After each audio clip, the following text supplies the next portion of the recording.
Hi everyone, my name is Mackenzie Hall and I am a graduate student in the Center for Career Development. Today we're going to be going over creating a finance resume. Particularly in this video, we will be covering formatting and how to get started. Right now, you're looking at a template that was created by the Center for Career Development that is specifically created for finance.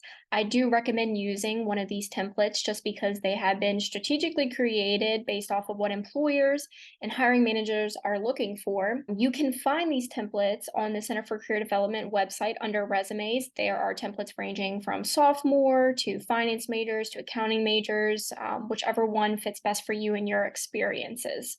But it's really important that you're strategically showcasing your financial and maybe some analytical skills that you may have, and also demonstrate any knowledge that you have that is relevant to the financial field. Before we really dive into the formatting aspect, I want you to ask yourself a couple of questions. First, are your headers relevant? So, education, technical skills and certifications, are these still relevant? Do you think that they should be reordered based on importance and the experiences you have underneath of them? I want you to start thinking about that. I also want you to ask yourself if you still have any high school experiences on your resume. At this point in time, we no longer want any high school experiences on your resume. And then I also want you to think, do I have any new experiences or projects that I can add under any of my sections that I have? Or should I add a new section based off of some new projects, maybe new skills that you've learned, new softwares that you've become familiar with that you can add onto your resume? You may notice that some words are bolded within this document, and that is to attract and emphasize certain information within your document. When it comes to the contact information, you're always going to want to start with your name first, then follow with the phone number that you use most often or that you can most easily be reached at.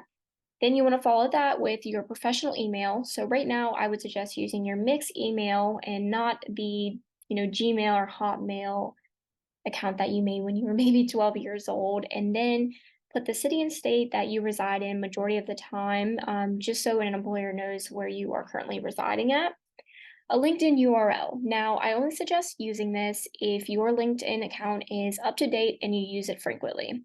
And then if you are going to add it, you also need to personalize your LinkedIn URL that you can do directly within LinkedIn. And the reason why is if you don't customize this link and personalize it, there will be a lot of letters and numbers at the end of it, and it just won't look professional or clean. Depending on your personal experiences, your headers may look a little bit different than this. Irregardless, education should always go at the top.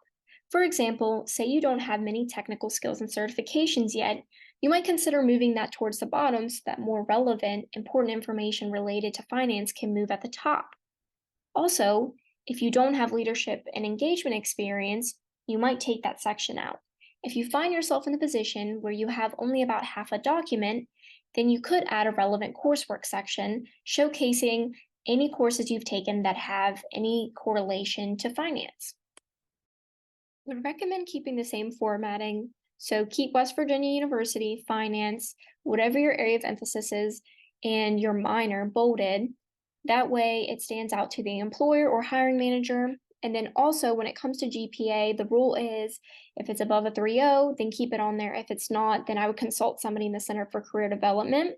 And then you'll also put your graduation. So if you're graduating in May of 2026, that's exactly what you would put there. Ensure that you are only putting technical skills on here, so avoid any soft skills like teamwork, leadership skills. Those are not technical skills. Once again, keep the same formatting. Bold the position that you hold within the organization, as well as the organization you're working for, and have the location of where you did this work at as well. And when it comes to work experience and all else dates on your document, you're going to have in reverse chronological order. So your newest experience is going to come before your older experiences within the document. And you're going to want to make sure that you are creating meaningful bullet points that are relevant, quantifiable, and measurable. And we will go into more depth on that in the next video. Then you're going to be following the same formatting within the next two sections that you had in your previous one. As you can see here, we have financial statements analysis course bolded because that's the experiential learning that you have. And again, you're going to want to follow the reverse chronological order that we just covered in the work experience section, and make sure you have meaningful bullet points for almost all of these. And if you don't, and you can see here, it's a very straightforward bullet point. It's because it gets straight to the point that, we did the International Collegiate DECA case competition. It was financial analysis, and we won first place, and the date was this date. Now, when it comes to professional fonts and punctuation, you want to make sure you're using about 12 points, as well as Calibri or Times New Roman, just because these are professionally known and they're very easy to read. And then you also want to have 1-inch borders around your document, which is already standard. If you're using the template, it'll already be in there. And at the end of the day, you just want to make sure that this is at one page. If it's not, you really need to strategically think about what's adding value to your resume and what's not. And at the end, you should always be going through and looking for anything punctuation wise, misspelling errors, anything of that nature.